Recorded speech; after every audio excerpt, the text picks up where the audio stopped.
Hindi mo na alam kung sino ka. Parang dati, may pangarap ka, may sigla ka, yung ikaw talaga. Pero ngayon, parang wala na lahat yun. Para bang nabubuhay ka na lang sa araw-araw para makasurvive. Yung dating ikaw na masayahin, makulit, may gana, asa na siya? Yung dating ikaw na may boses parang napagod na.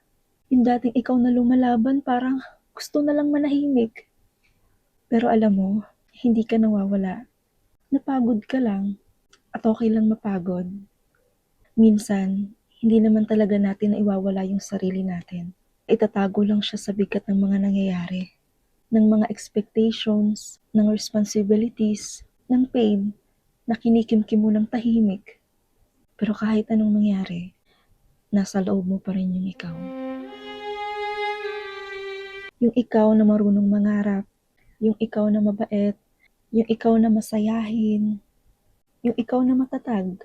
At darating din ang panahon na dahan-dahan mo na siyang makikilala ulit.